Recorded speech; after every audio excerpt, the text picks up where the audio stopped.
एक अखबार को दिए गए इंटरव्यू में वजीर आजम नरेंद्र मोदी ने कई मसाइल पर अपनी राय जाहिर की। उन्होंने आर्टिकल 370 को लेकर सुप्रीम कोर्ट के तारीखी फैसले का भी जिक्र किया।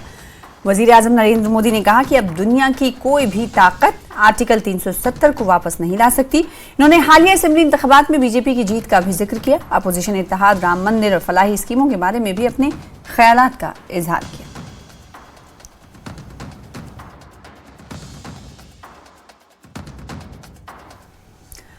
पीडीपी सदर महबूबा मुफ्ती ने सुप्रीम कोर्ट के फैसले पर रद्देमल जाहिर करते हुए कहा कि सुप्रीम कोर्ट का फैसला कोई हतमी नहीं और ना ही ये फैसला कश्मीरियों की जद्दोजहद में रुकावट बनेगा। उन्होंने कहा कि अपने खोए हुए वकार को वापस हासिल करने के लिए उनकी जंग जारी रहेगी और इसे सूद समेत वापस लेंगे। मुफ्ती का कहना था कि सुप्रीम कोर्ट का फैसला आसमान से उतरा हुआ कोई फैसला नहीं है और लोगों को मायूस नहीं होना चाहिए।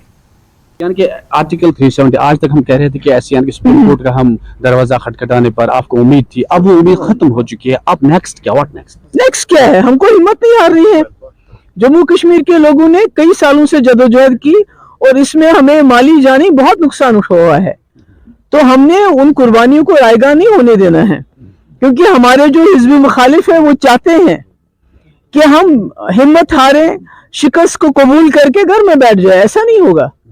हम आखिरी दम तक जदोजहद करेंगे और इंशाअल्लाह, जो मैं बार बार कहती हूँ, जो हमारा खोया हुआ वकार है उसको सूद के समेत हासिल करेंगे। ये सुप्रीम कोर्ट कोई नौज़बिल्लाह खुदा साहब तो नहीं है। कभी कभी सुप्रीम कोर्ट के बहुत सारे फैसले ऐसे हैं जो इसी सुप्रीम कोर्ट ने एक बार ये कहा था कि 370 को नहीं हटाया जा सकता है कॉन्स्टिट्यूएंट असेंबली के रिकमेंडेशन के बगैर। वो भी जजेस थे, वो भी बड़े ही बाइज्जत जज थे। आज किसी जज ने और कोई फैसला दिया तो इसको तो हम खुदाई हुक्म तो नहीं मान सकते हैं। हमने तो जदोजहद जारी। वहीं नेशनल कॉन्फ्रेंस के रुकनी पार्लियामेंट हसनैन मसूदी ने वजीर आजम के बयान पर कहा कि ऐसा बयान देना दुरुस्त नहीं। सुप्रीम कोर्ट अब अपने फैसले पर नजरसानी कर सकती है और इसे तब्दील भी कर सकती है। धारा 370 को लेकर सुप्रीम कोर्ट का फैसला आ गया, लेकिन उसके बाद कल प्रधानमंत्री का एक बयान आया है जिसके बाद ये मसला फिर से चर्चा में है। ज्यादा बातचीत के लिए हमारे साथ हैं नेशनल कॉन्फ्रेंस के member of parliament Hasnain Masoodi जी। कल वजीर आजम ने एक अखबार को इंटरव्यू दिया और उसमें कहा कायनात की कोई ताकत 370 को वापस नहीं ला सकती। देखिए, हमारा मुल्क एक आईनी जमहूरियत है और यहाँ वजीर आजम हो या मैं हूं या कोई और नागरिक हो, हर एक मातहत है आइन की और आइन से बड़ा कोई नहीं है। अब देखिए, हम कैसे कह सकते हैं कोई ताकत वापस नहीं ला सकती? क्या मालूम सुप्रीम कोर्ट कल जो जस्टिस नरीमान है और फिर जस्टिस मदन लकूर है और फिर इतने लेख आ गए, इतने एडिटोरियल्स आ गए, इतने राइटअप्स आ गए, इतने जो बड़े लॉयर्स हैं जिन्होंने तबसरा किया और इन्होंने सुप्रीम कोर्ट से ये दरखास्त की कि कहीं एक ये दरखास्त हुई कि आप इसको रिव्यू कीजिए, कहीं किसी के बारे में जो डिसएग्रीमेंट्स वॉइस किए गए। तो क्या मालूम है कल सुप्रीम कोर्ट आज खुद वो सुप्रीम कोर्ट की ताकत है और सुप्रीम कोर्ट का इख्तियार है, आज खुद सारे अपने फैसले को रिव्यू करे, नजरसानी करे। तो प्रधानमंत्री जी का ये कहना है कि कोई कायनात में कोई ताकत नहीं, तो वो सही नहीं है। हम यहाँ पर कोई ऐसा कोई मोनार्की नहीं है, ये एक आईनी जमहूरियत है। आइन के मातहत सब है, मैं भी, हर एक नागरिक भी, आप भी और प्रधानमंत्री भी ऐसे ही। तो मुझे लगता है कि दावा सही है। दूसरी बात है क्या मालूम कोई पिटीशन जाके जाए। वीडियो जर्नलिस्ट सोनू मंडल के साथ खुरम शहजाद, न्यूज 18 दिल्ली। वहीं वजीर आजम के बयान पर रद्देमल देते हुए नेशनल कॉन्फ्रेंस के सीनियर लीडर शेख बशीर ने कहा कि मोदी जी का बयान मुतकब्बराना है और ये वैसा ही रवैया जाहिर करता है। उन्होंने कहा कि जम्मू कश्मीर में लोग दबे हुए महसूस करते हैं और वजीर आजम के दावे बेबुनियाद है। ब्रह्मांड की शक्ति जो है वो सिर्फ मोदी जी के पास है? वो तो दुनिया की शक्ति है ना, अगर उनको भरोसा है। ये जो घमंड में बात होती है ना, इस घमंड में वो डूब जाएंगे।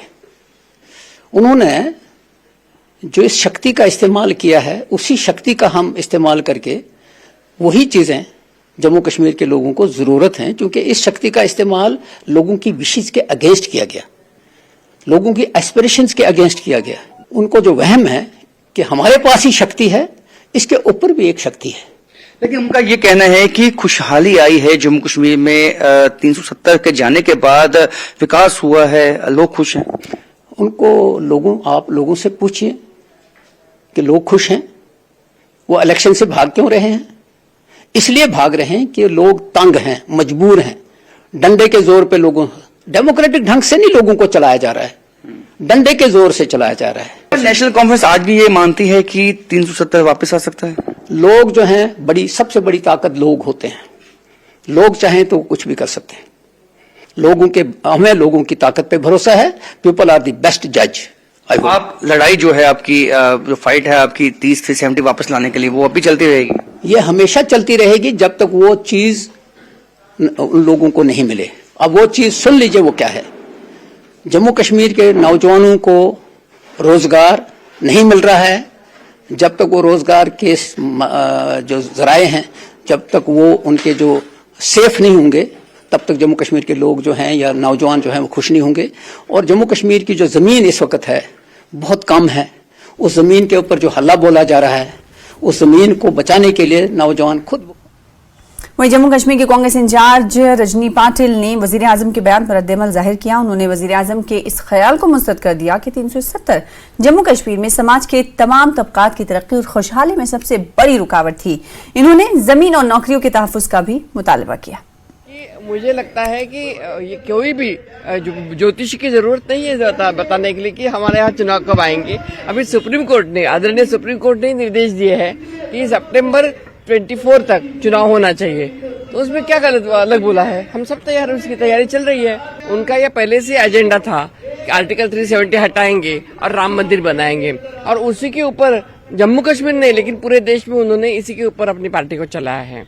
तो हम उनको दोष नहीं देंगे। लेकिन 370 हटाने के बाद क्या सही में ये सब अच्छा हुआ है क्या, ये हमें देखने की जरूरत। लोग उसकी परीक्षा करेंगे, हम उसके ऊपर कौन बोलने वाले होते हैं। अहंकार जब चढ़ जाता है ना, तो बहुत बड़े बड़े लोग भी इतिहास गवाह हैं कि इतिहास में रावण को भी बख्शा नहीं है। तो अहंकार नहीं किसी काम का। इतनी ताकत क्या है आपके हाथ में? लोग ताकत है, लोगों के हाथ में ताकत है। गवर्नमेंट को सोचने के लिए मजबूर करना पड़ेगा, क्योंकि लोग मजबूर करेंगे। क्योंकि जो हमारी भारत जोड़ो यात्रा हुई, उसमें अगर आपने देखा होगा तो राहुल जी यही मुद्दा लेके तो लोगों के सामने गए थे। उन्होंने यही बोला था कि यहाँ के लोग क्यों नाराज है, क्योंकि उनकी जॉब्स नहीं है, मजदूरी, बेरोजगारी अंतिम चरम पे है, यहाँ पे पर चरम सीमा पे है। तो क्या करेंगे लोग, बच्चे करेंगे क्या हमारे? तो उसके लिए कुछ ना कुछ तो हमारी जवाबदेही हमें लेनी चाहिए। ये पार्टी की बात नहीं है। हमारे जो लोग हैं, हमारे मजदूर भाई हैं, हमारे किसान भाई हैं, हमारे लोग जिनके बच्चे पढ़े हैं, उनके लिए तो हमें करना ही पड़ेगा। अभी कैसे है, सभी जो एजेंसीज हैं, चाहे वो चुनाव आयोग हो, चाहे वो CBI हो, ED हो, ये तो उनके पेरोल पे है, उनके तोते हैं गवर्नमेंट के। तो गवर्नमेंट जो बोलेगा वैसे वो तोता बोलेगा। हमारा एजेंडा ये रहे कि इस देश में जो खास तौर पर जम्मू कश्मीर के लिए हम चाहते हैं कि हमारे स्टेटहुड वापस आए जल्दी से जल्दी। पहले तो स्टेटहुड आना चाहिए, उसके बाद में आपने चुनाव लेने चाहिए, क्योंकि वो वादा हमें अमित शाह जी ने किया था, वो उन्होंने पूरा नहीं किया है। तो स्टेटहुड दे जाए। फिर दूसरी बात यह है कि जैसे हिमाचल हो, जैसे बाकी के नॉर्थ ईस्ट के स्टेट हो, उनको जिस तरह से जमीन का अपना मालिकाना हक है, वहां पे बाहर के लोग कोई ले नहीं सकता। क्यों जम्मू कश्मीर में आपने अलाउ किया है? क्योंकि हमारे फिर एक तो जमीन कम है। उधर जम्मू कश्मीर बीजेपी के जनरल सेक्रेटरी सुनील शर्मा ने कहा है कि वजीर आजम ने वजह तौर पर निशानदेही की है कि कोई ताकत आर्टिकल 370 को वापस नहीं ला सकती। उन्होंने कहा कि ये सच है कि आर्टिकल 370 अमन और तरक्की की राह में सबसे बड़ी रुकावट थी। प्रधानमंत्री नरेंद्र मोदी ने आज एक इंटरव्यू दिया है। उस इंटरव्यू में उन्होंने कहा है, जो एक आउटलेट को दिया है, न्यूज़पेपर को, उन्होंने कहा कि दुनिया की कोई भी शक्ति अब धारा 370 को वापस नहीं ला सकती है। धारा 370 एक हिस्ट्री है और एक बड़ा हर्डल हमने उसको हटा दिया है, जो कि डेवलपमेंट, यहाँ के ऑल सेक्शन सोसाइटी के लिए जो प्रॉस्पेरिटी डेवलपमेंट के लिए एक रोड़ा था, उसको हमने खत्म कर दिया। अब इसको वापस लाने का सवाल ही नहीं, न कोई ला सकता है। इस पर मेरे साथ हैं जम्मू कश्मीर बीजेपी के जनरल सेक्रेटरी और फॉरेन मिनिस्टर सुनील शर्मा। शर्मा जी, इस स्टेटमेंट को आप किस तरह लेते हैं? क्या वाकई में अब ये हिस्ट्री है? डेफिनेटली इसमें कोई शक नहीं है। आज जो आदरणीय प्रधानमंत्री जी ने कहा है कि 370 अब एक इतिहास बन गया है और धरती पे ऐसी कोई शक्ति नहीं जो इसको वापस ला सकता है। देखिए, हमारे देश का सबसे बड़ा जो मंदिर है वो पार्लियामेंट है। पार्लियामेंट ने इसको पास किया था, लेकिन कुछ लोगों ने इसे अपील किया था सर्वोच्च न्यायालय में। अब भारत की जो न्याय व्यवस्था है, उस न्याय व्यवस्था ने भी इस एब्रोगेशन को उचित ठहराया। तो मुझे बताइए, अब ऐसी कौन सी शक्ति है इस धरती पे जो इस 370 को वापस लाएगी? मुझे लगता है कि ये जो काला कानून 370 का यहाँ पे था, और इस काला कानून के आड़ में अलगाववाद, आतंकवाद पैदा किया था, और इस अलगाववाद और आतंकवाद को कुछ मेन स्ट्रीम पॉलिटिकल पार्टीज एक बौद्धिक संरक्षण दे रही थी, उनके लिए एक राजनीति का मुद्दा था। अब ये दफन हो गया है और ऐसी पार्टियों का भी मुझे लगता है कि अब आधार खत्म हो चुका है। अब कश्मीर की जनता ने भी इसको एक्सेप्ट कर लिया है कि 370 एब्रोगेशन उनके हित में है।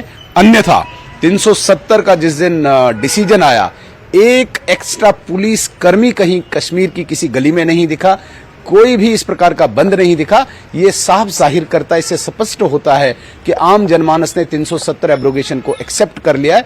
अब जनमानस ने भी एक्सेप्ट कर लिया, न्यायालय ने भी एक्सेप्ट कर लिया, पार्लियामेंट ने भी मान लिया। अब मुझे बताइए इसके अतिरिक्त कौन सी ऐसी शक्ति है जो इसको वापस ला सकती? कोऑर्डिनेशन कमेटी की मीटिंग थी सिस्टर ऑर्गेनाइजेशन के साथ, उस पर उन्होंने कहा कि हमें कई निर्देश मिले हैं और फ्यूचर के जो चैलेंजेस हैं उनको किस तरह पार करना है और किस तरह से विस्तार करना है संघ की विचारधारा को, उस पर भी मंथन हुआ है।